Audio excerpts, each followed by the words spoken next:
This is the Highly Sensitive Club, episode number 46. Have you been told you're too sensitive, too dramatic, or too much? Do you have big feelings and deep thoughts you don't always know what to do with? I'm Linn, a certified life coach and highly sensitive person. I've helped dozens of highly sensitive clients feel more energized, more confident, and more in control of their high sensitivity. In these episodes, you'll get the information and inspiration to level up your life as a highly sensitive person too. Welcome to the Highly Sensitive Club. Hello, highly sensitive person, and welcome to this week's episode of the Highly Sensitive Club. I had a huge epiphany last week about how to interrupt patterns that are not working and to break bad habits, and I had to share it with you today because I feel like this is a really big one. I have shared this with 3 different highly sensitive people and another 2 highly sensitive people who are clients, and every time I share this, they're like, oh, yep. So I knew that this was something I had to share with you as well so that you could benefit from the insights and all of the transformation that's happening for me, and maybe it would spark something for you. This week's episode is about how to interrupt patterns and break old habits, and we do that by breaking the cycle now. In January 2023, I decided that I wanted to change my lifestyle around eating. If you've listened to previous episodes, you know that this is a theme that keeps coming up for me because I've had successes, and it's also a great metaphor for other things that are going on in my life if I'm facing challenges or feeling a little bit uncomfortable. It went really, really well for about 6 months, and then I fell back into some old habits, got back on, continued to do really well, and over the course of about a year and a half, I was able to drop 35 pounds, which was my goal. Then 3 months ago, when I got into my car accident, I fell back into some of those old habits that I had previously broken. I've been eating more convenience food, I have been including more flour products, and there's definitely been more sugar in my diet over the last 3 months. And I had a particular instance last week where I was heading to Grader's Ice Cream. Grader's is one of those classic ice cream places. It's delicious. And during the fall, they have pumpkin ice cream, but they also have cinnamon ice cream, which is my favorite. And I had this craving for cinnamon ice cream and a brownie sundae. And I knew it's 3 o'clock in the afternoon. I knew I was not hungry. I was about to eat dinner in a couple of hours. I knew it wouldn't make me feel good. I know that sugar triggers my anxiety and it triggers depression if it's in large quantities. And I just knew it wasn't going to be a good idea. I knew that this was a net negative decision. And yet I was still driving over there in between other errands. And I was really looking forward to having this cinnamon ice cream sundae. The whole time I'm trying to stop myself and I'm saying, I don't want to do this. This isn't a good idea. I'm going to regret this later. And I went ahead and did it anyway.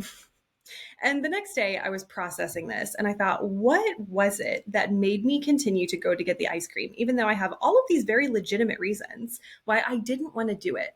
We did this thing in coaching where you can go back to a moment before you made a decision and slow it down and really look at it under a magnifying glass and figure out what exactly happened that made you make that decision. Because it wasn't the situation and it wasn't your emotions. There was a split-second decision that you made in that moment. And if we can rewind the tape and slow it down and really look at it, you can figure out what exactly happened and what you were thinking in that moment. So I did this with myself, thinking the next day about why I went and had the brownie sundae, which was delicious and had all of the negative side effects that I knew it was going to have.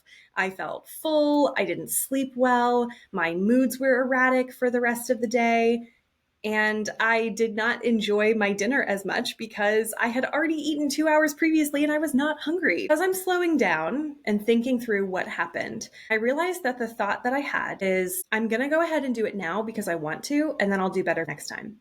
And unfortunately, as I recognized this pattern in myself, I realized that sometimes that does work. Sometimes I can get my willpower and my motivation back together and I can start a new routine. This is like that New Year's resolution kind of energy that we get, right? Like we make this decision and we're so excited, but then inevitably another moment of temptation comes up. And I found that when I had this thought, I'm just going to do it now and I'll do better next time, or I'll fix it tomorrow, or I'll have this conversation with the next person, then I was still the same person the next time that that situation came up. I hadn't changed anything. And so in that moment, when I'm making the decision to do something that is not in my long-term benefit, I decided to kind of kick the can down the road and let my future self handle it. Except that my future self was exactly the same version of me who'd made the previous decision. Every time this temptation came up, I was still making the same decision over and over and saying, I'll fix it next time. I'll fix it next time. And having a little bit of success at fixing it next time actually made it worse. So I decided in that moment that I needed a different belief. Instead of deciding that I'm going to indulge now and then I will become a better version of myself before the next time, and some kind of magic is going to happen in between this instance of temptation and the next instance of temptation, I decided that my new thought is, I break the pattern now. I have to do it now. It's never going to change in the future. The only way that it's going to change for my future self is if it changes for me in this moment. I have to decide now to break the cycle. Previously, when I had been getting sugar out of my lifestyle and changing my diet back in 2023 and into early 2024, the thought that really drove me was, I'm the kind of person who can do difficult things. I am up for this challenge. Somewhere along the lines, that became part of who I am, someone who can do uncomfortable things and face challenges, but it was no longer relevant for the particular goal that I'm working on right now, which is breaking my pattern of decisions to eat convenience food instead of taking the time to eat healthy food that works for me. So in order to continue this lifestyle shift that I've made around my nutrition and my diet, I decided that I needed a new thought that's relevant to me now. And that thought is, I am breaking the cycle now. I am interrupting the pattern now. And that will help me become the person I want to be who can do it in the future. I am someone who breaks the pattern now to become the person I want to be. This is really powerful, and I find that this happens a lot with my clients too. This might be something for you to consider if you had a thought or a belief in the past that really motivated you to meet your goals, and then somewhere along the lines, that thought just stopped working for you for one reason or another. It could be that you stopped believing in that thought and it didn't feel real to you anymore, or it could be something like the experience that I just shared where it does feel real to you, but it no longer seems applicable to the goal or the desire that you're going after currently. So sometimes you have to refresh and you need a new thought and a new belief that will re-energize you and help you build those new habits or get back on track when you've gotten off of track. This is the same if you are interrupting any old pattern or breaking any bad habit that you want to shift. This goes back to episode 43, when inaction is actually really powerful.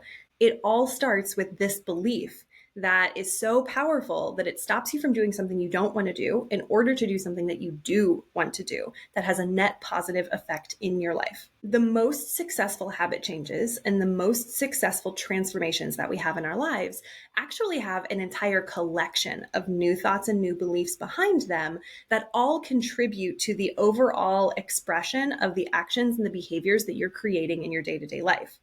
We think one big thought is enough, and it usually is to get your momentum going and to get started, but then you need additional thoughts. There's a whole cloud of thoughts that's trying to keep you in the same old habit that you've had for a long time. Those grooves in your brain are very deep and very well established. That's a 4-lane highway. However, if I want to think something new and my ultimate goal is to just not crave sweets at all, or to be able to have a taste and just feel satisfied with that, then my new thoughts also need to be a whole collection or a whole cloud of thoughts that really reinforce this new version of me that I'm becoming. Some of those new thoughts I'm playing with are, there are so many other things that bring me joy and delight me that are not sugar. I don't have to eat to celebrate. I don't have to eat to comfort myself. I don't have to eat as a reward for hard work. There are so many other things that I enjoy in my life. And ultimately, I am learning to enjoy the process. So I don't need to reward myself or comfort myself after a hard day, because the day itself is becoming more and more satisfying simply for being what it is.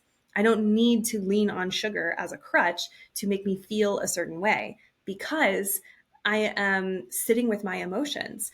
I'm making the process more enjoyable instead of feeling like I have to earn some sugar or I deserve it because I've had such a hard day. I'm approaching challenges and approaching opportunities with a completely different mindset, that it's actually enjoyable to overcome those challenges, that I'm willing to become uncomfortable. The things that I was running away from into sugar no longer look the same way to me. They don't seem as challenging. They don't seem as uncomfortable because I'm learning new skills. I'm becoming more familiar with them, and I'm trying new things, and I'm expanding my capacity. So I don't need to lean on sugar as a crutch. This is just one example, but another one that I am working through and that all of my clients are working through in one way or another is breaking this need to be productive all the time, to have completely full schedules where there's no room for breaks, there's no room for spontaneity, there's no buffer time. Everything is scheduled so tightly and it's all focused on getting one task done after another task that there's never any time for rest or decompression or true connection. And this chasing after productivity is something that all of my highly sensitive clients and are trying to get past. And it's something that I am actively working on since the accident, learning to rest more, learning to ask for help and to delegate things, and to just slow down and trust that the process is working without me having to put so much effort and work hard to make it happen. I use this same thought. My opportunity to break the cycle is now, in this moment.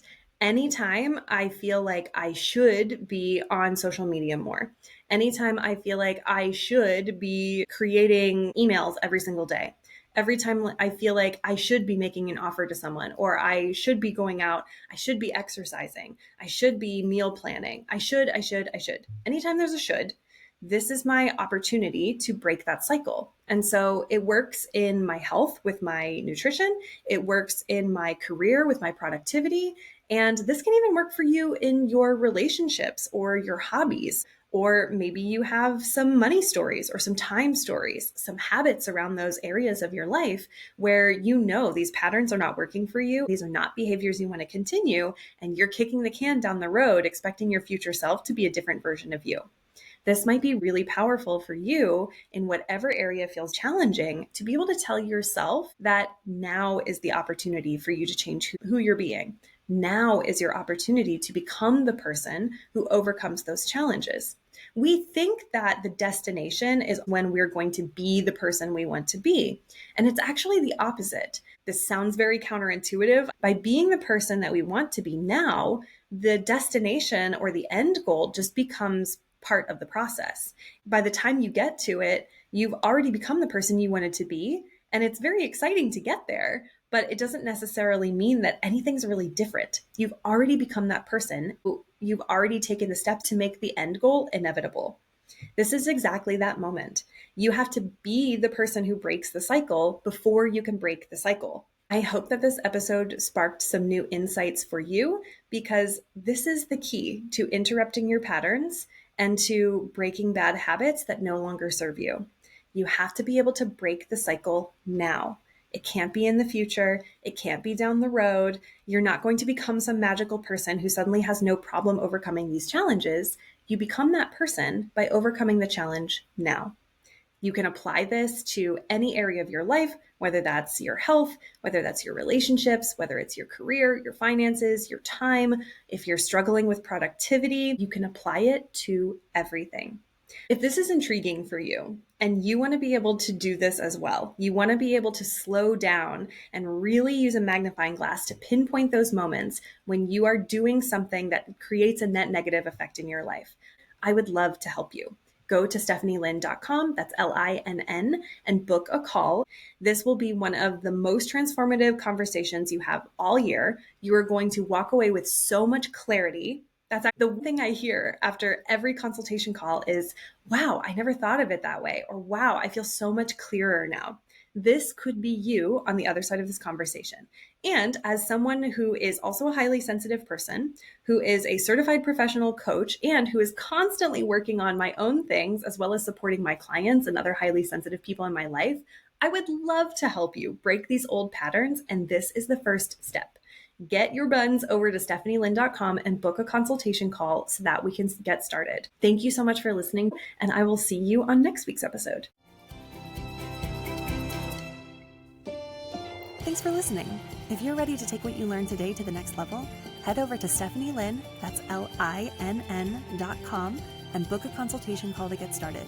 I can't wait to see you there, my dear HSB.